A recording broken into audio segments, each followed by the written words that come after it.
ಗಂಡ ಹೆಂಡತಿಯ ಸಂಬಂಧ ಯಾವ ರಾಶಿಯವರ ಜೊತೆ ಮದುವೆ ಆದರೆ ಚೆನ್ನಾಗಿರ್ತಾರೆ ಅಂತ ಮಾತಾಡೋಕೆ ನನ್ನ ಜೊತೆ ಇನ್ನೊಬ್ಬರು ಗೆಸ್ಟ್ ಸಹ ಜಾಯ್ನ್ ಆಗಿದ್ದಾರೆ. ಸತ್ಯವಾಣಿ ಇವರು ಗೃಹಿಣಿ. ಮ್ಯಾಮ್, ಕಾರ್ಯಕ್ರಮಕ್ಕೆ ಸ್ವಾಗತ. ಎಸ್ ಮ್ಯಾಮ್, ನಿಮ್ಮ ಅನುಭವದಲ್ಲಿ ಸತಿಪತಿ ಹೇಗಿರಬೇಕು, ಅವರ ಸಂಬಂಧ ಹೇಗಿರಬೇಕು? ಈಗ ಇವರೆಲ್ಲ ಹೇಳ್ದಂಗೆ ಮ್ಯಾರೇಜ್ ಆದಮೇಲೆ ಫಸ್ಟು ಮಾನಸಿಕವಾಗಿ ಪ್ರಿಪೇರ್ ಆಗಬೇಕು, ಮದುವೆ ಆಗಬೇಕು ಅಂತ.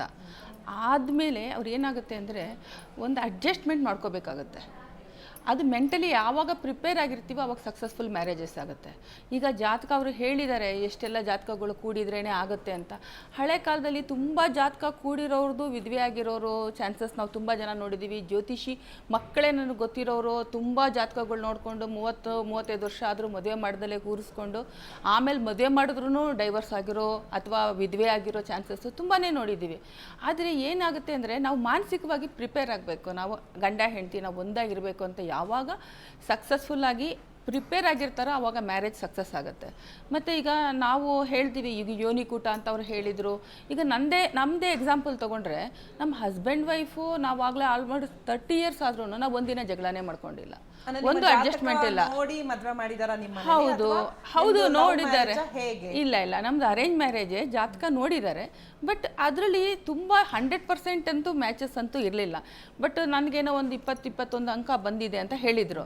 ನಮ್ಮ ತಂದೆ ತಾಯಿಯವ್ರದ್ದು 55 ವರ್ಷ ದಾಂಪತ್ಯ ಜೀವನ, ಅವ್ರದ್ದು ನಾವು ಚೆಕ್ ಮಾಡಿದಾಗ ಬರೀ 8 ಬಂದಿತ್ತು. ಬರೀ 8 ಜಾತಕನೇ ಕೂಡಿರಲಿಲ್ಲ. ಆಮೇಲೆ ಇವರು ಹೇಳಿದರು ಮನುಷ್ಯಗಣ, ರಾಕ್ಷಸಗಣ, ದೇವಗಣ ಅಂತ. ನಾವು ನೋಡಿದ್ದೀವಿ. ಗಂಡ ಹೆಂಡತಿ ಜಗಳ ಮಾಡಿದಾಗ ನಾನು ತುಂಬಾ ಅಬ್ಸರ್ವ್ ಮಾಡ್ತಾ ಇರ್ತೀನಿ. ಅವಾಗ ಏನಾಗುತ್ತೆ, ತುಂಬ ಜೋರಾಗಿರೋರು ಇವ್ರು ರಾಕ್ಷಸಗಣ ಇರಬೇಕು, ಮಾನವಗಣ ಇರಬೇಕು ಅಂತ. ಬಟ್ ಇದಕ್ಕೆಲ್ಲ ಏನು ಗೊತ್ತಾ ಮೇಡಮ್, ಒಂದು ಸಮಾಜದಲ್ಲಿ ಒಂದು ಕಟ್ಟುಪಾಡಿಗೆ ಮೆಂಟಲಿ ಪ್ರಿಪೇರ್ ಆಗಿರಬೇಕು. ಈಗ ಏನಾಗ್ತಿತ್ತು, ಮೊದಲು ಮದುವೆ ಅಂದ ತಕ್ಷಣ ಒಂದು ಎಂಟ್ರಿ ನೋ ಎಕ್ಸಿಟ್ ಅನ್ನೋದೇ ಇರಲಿಲ್ಲ.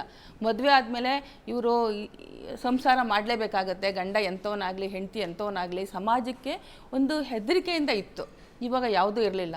ಆಮೇಲೆ ಮದುವೆ ಅನ್ನೋದು ಒಂದು ಸಿಂಪಲ್ ಆಗಿರ್ತಾ ಇತ್ತು. ತುಂಬ ಆಡಂಬರವಾಗಿ ಇಷ್ಟೆಲ್ಲ ಕೋಟಿಗಟ್ಟಲೆ ಲಕ್ಷಗಟ್ಟಲೆ ಖರ್ಚು ಮಾಡ್ಕೊಳ್ಳೋ ನೆಸೆಸಿಟಿ ಇರಲಿಲ್ಲ. ನಾವಿಷ್ಟು ಬಂಗಾರ ದುಡ್ಡು ಕೊಟ್ಟಿವಿ. ಹೆಣ್ಮಕ್ಳಿಗೆ ಹೇಗಿತ್ತು, 7 ತಲೆಮಾರುಗಳು ಕುಟುಂಬ ನೋಡ್ತಾಯಿದ್ರು, ಬ್ಯೂಟಿ ನೋಡ್ತಾ ಇರಲಿಲ್ಲ.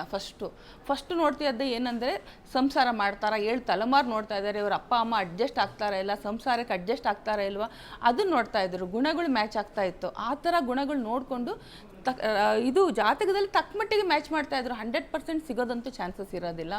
ಎಲ್ಲದನ್ನು ಇವಾಗ್ಲೂ ಯಾರೂ ಮ್ಯಾಚ್ ಮಾಡ್ಲಿಕ್ಕೆ ಆಗೋದಿಲ್ಲ. ಸ್ವಲ್ಪ ಅಡ್ಜಸ್ಟ್ಮೆಂಟ್ ಇದ್ದರೆ 100% ಸಕ್ಸಸ್ ಆಗುತ್ತೆ. ಎಸ್ ಮ್ಯಾಮ್, ಅವ್ರು ಮಾತಾಡ್ದಂಗೆ ಗುಣಗಳು ಮತ್ತು ಗಣಗಳು ಎರಡೂ ಸಹ ಹೇಳಿದ್ರು. ಗುಣಗಳು ಇಂಪಾರ್ಟೆಂಟ್ ಆಗುತ್ತಾ, ಗಣಗಳು ಇಂಪಾರ್ಟೆಂಟ್? ಎರಡೂ ಆಗುತ್ತೆ ಮೇಡಮ್. ಗುಣ ಪೂರ್ತಿ 100% ನಾವು ತುಂಬ ಚೆನ್ನಾಗಿದ್ದು ಗಣಕೂಟ ಬರಲಿಲ್ಲ ಅಂತಂದರೆ ಅದು ಮ್ಯಾರೇಜು ಒಡಕೇನೆ. ಅದು ಗುಣ ಇರಬೇಕು. ಗುಣ ಅಂತಂದರೆ ಗಂಡಂಗೆ ಹೆಂಡತಿ ಏನು, ನನ್ನ ಹೆಂಡತಿಯವಳು ನನ್ನನ್ನು ನಂಬ್ಕೊಂಡು ಬಂದಿಯಾಳೆ ಅಂತಂದ್ಬಿಟ್ಟು ಅವನಿಗಿರಬೇಕು. ಇವಳಿಗೆ ನಾನು ತವ್ರ ಮನೇಲಿ ಇಷ್ಟು ದಿನ ಇದ್ದೆ, ಇವಾಗ ನನ್ನ ಗಂಡ ಸಿಕ್ಕಿದ್ದಾನೆ, ನನಗೊಂದು ಮನೆ ಸಿಕ್ಕಿದೆ, ನನ್ನ ಮನೆ ಅನ್ನಿಸ್ಕೊಂಡು ನನ್ನ ಗಂಡ, ನನ್ನ ಮಕ್ಕಳು, ನನ್ನ ಅತ್ತೆ ಮಾವ ಅಂತ ಅವಳಿಗೂ ಆ ಗುಣ ಇರಬೇಕು. ಆದರೆ ಈ ಗಣಕೂಟ ಅಂತ ಇರುತ್ತಲ್ಲ, ನೀವು ಈಗ ಪುರೋಹಿತ ಹೇಳ್ದಂಗೆ ಆ ಗಣದಲ್ಲಿ ವ್ಯತ್ಯಾಸ ಆದರೆ ಮಾತ್ರ ಗಂಡ ಯಾವುದೇ ಕಾರಣಕ್ಕೂ ಸಕ್ಸಸ್ ಆಗಲ್ಲ. ಇವಾಗಂತಲ್ಲ ಹಳೆ ಕಾಲದಲ್ಲಿ ಅಂತಲ್ಲ, ಯಾವುದೇ ಕಾರಣಕ್ಕೂ ಅದು ಸಕ್ಸಸ್ ಆಗಲ್ಲ. ಸುಮ್ಮನೆ ಇರ್ತಾರೆ ಜಗಳ ಮಾಡಿಕೊಂಡು. ಅವನು ನೋಡಿ, ಇನ್ನೊಂದೇನು, ಯಾವುದು ಕೆಲವೊಂದು ನನ್ನ ಅನುಭವದಲ್ಲಿ ಯಾವುದೂ ಕೂಡ ಬಂದಿಲ್ಲ, 0, ಒಂದು ಜಾತಕ 0, ಇವತ್ತಿಗೂ ಚೆನ್ನಾಗಿದ್ದಾರೆ. ಅದೇ ಅಂಡರ್ಸ್ಟ್ಯಾಂಡಿಂಗು, ಆ ಗುಣ ಬರುತ್ತೆ ಅದರಲ್ಲಿ ಜಗಳ ಮಾಡ್ಕೋತಾರೆ. ಅವರು ಜಗಳ ಮಾಡ್ಕೊಂಡು ನನ್ನ ಸ್ಟ್ಯಾಂಡಲ್ಲಿ ಇದ್ದಾರೆ. ಅದು ಬರೋದು ಎಲ್ಲೋ ಒಂದು 100ಕ್ಕೆ ಒಬ್ಬರೋ ಇಬ್ಬರು ಅಷ್ಟೇ.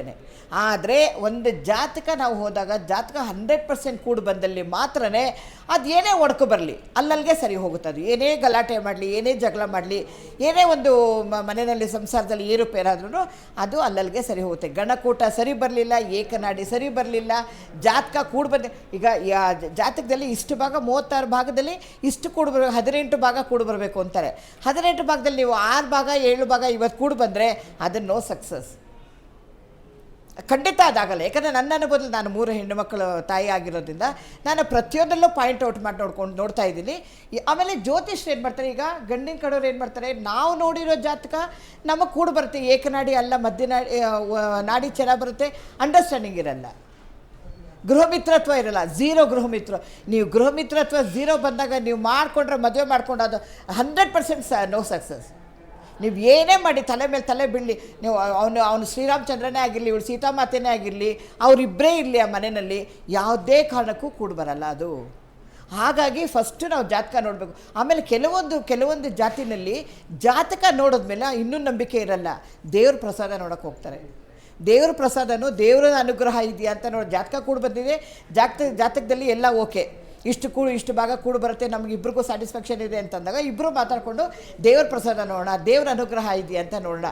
ಆ ದೇವರು ಬಲಗಡೆ ಕೊಟ್ಟರೆ ಮಾತ್ರನೇ, ಆ ಬಲಗಡೆ ಕೊಡಲಿಲ್ಲ ಎಡಗಡೆ ಕೊಟ್ಟರೆ ಇದು ಸಕ್ಸಸ್ಸು ಆಗಲಿಲ್ಲ. ಎಷ್ಟೋ ಮದುವೆಗಳು ಮುರಿದು ಬಿದ್ದಿದೆ, ಇಲ್ಲ ನಮಗೆ ದೇವ್ರ ಪ್ರಸಾದ ಕೊಟ್ಟಿಲ್ಲ. ಅಂಡರ್ಸ್ಟ್ಯಾಂಡಿಂಗ್ ಇದೆ, ನಾಡಿನೂ ಕರೆಕ್ಟಾಗಿದೆ, ಗಣಕೂಟ ಕರೆಕ್ಟಾಗಿದೆ, ಜಾತಕ ಕರೆಕ್ಟಾಗಿದೆ, ಪರ್ಫೆಕ್ಟಾಗಿದೆ, ದೇವ್ರು ನಮಗೆ ಅನುಗ್ರಹ ಮಾಡಿಲ್ಲ.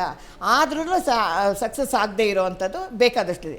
ಆಮೇಲೆ ಪ್ರೀತಿಸಿ ಮದುವೆ ಮಾಡ್ಕೊಳ್ಳೋದ್ರಲ್ಲಿ ಪ್ರೀತಿಸಿ ಅದು ಹೇಳ್ದಾಗೆ ನಾನು 40% ಅಂದೆ, ಅವ್ರು 10% ಅಂದರು. 40% ಏನೇನಂತಂದರೆ ಅವ್ರ ಮನೆಯಲ್ಲಿ ತಂದೆ ತಾಯಿ ಇರಬೇಕು, ಎರಡೂ ಕಡೆ ಹಿರಿಯರಿದ್ದಾಗ ಆ ಕಡೆ ಹಿರಿಯರಿಗೆ ಇವ್ರು ಮರ್ಯಾದೆ ಕೊಡಬೇಕು, ಇವ್ರ ಕಡೆ ಹಿರಿಯರಿಗೆ ಅವ್ರು ಮರ್ಯಾದೆ ಕೊಟ್ಕೊಂಡು ಇಬ್ಬರೂ ಆ ಮಗಳು ಎಲ್ಲ ಬಿಟ್ಟು ನನ್ನ ಮನೆಗೆ ಬಂದಿಯಾಳೆ ಅಂತ ಆ ಅತ್ತೆ ಮಾವ ಎಲ್ಲ ಬಿಟ್ಟು ನನ್ನನ್ನು ಮದುವೆ ಮಾಡ್ಕೊಂಡಿದ್ದಾನೆ ಅಂತ ಈ ಅತ್ತೆ ಮಾವಂಗೆ ಅವಳು ಬೆಲೆ ಕೊಡೋದು. ಆ ಬೆಲೆ ಕೊಟ್ಟಾಗ 30% ಸಕ್ಸಸ್ ಆಗುತ್ತೆ. ಇಲ್ಲ ನಂದೇ ಈಗ ನಾನೇ ನಿಮ್ಮ ತಂದೆ ತಾಯಿನ ನಾನೇ ನೋಡಬೇಕು, ನನಗೇನು ಗ್ರಹಚಾರ, ನನಗೆ ಬಂದಿರೋದು ದುಡಿಮೆನಲ್ಲಿ ನಮ್ಮ ಅಪ್ಪ ಅಮ್ಮಂಗೆ ಕೊಡಬೇಕು, ನಮ್ಮ ಅಪ್ಪ ಅಮ್ಮ ಕಷ್ಟಪಟ್ಟು ಓದಿಸಿದ್ದಾರೆ, ನಮ್ಮ ಅಪ್ಪ ಅಮ್ಮಂಗೆ ಕೊಡಬೇಕು, ಅವ್ರು ಮೆಡಿಕಲ್ಸ್ ನೋಡ್ಕೋಬೇಕು, ನಾನು ಎಲ್ಲ ನೋಡ್ಕೋಬೇಕು ಅಂತಾಗ ಅಲ್ಲೆಲ್ಲೋ ಒಂದು ಒಡಕು ಬರ್ತಾ ಇರುತ್ತೆ, ಒಂದೊಂದೇ 1 ಪಾಯಿಂಟು 2 ಪಾಯಿಂಟು ಬಂದು ಅದು ಡಿವೋರ್ಸಿಗೆ ತಿರುಗುತ್ತೆ. ಇವತ್ತು ಡಿವೋರ್ಸ್ ಹೆಚ್ಚಾಗ್ತಾ ಇರೋದಕ್ಕೇ ಈಗ ದುರಹಂಕಾರ, ಹೆಣ್ಣು ಮಕ್ಕಳಲ್ಲಿ ಗಂಡು ಮಕ್ಕಳಲ್ಲಿ ದುರಹಂಕಾರ ಜಾಸ್ತಿಯಾಗಿಯೇ ಇವತ್ತು ಬರ್ತಾ ಇರೋದು.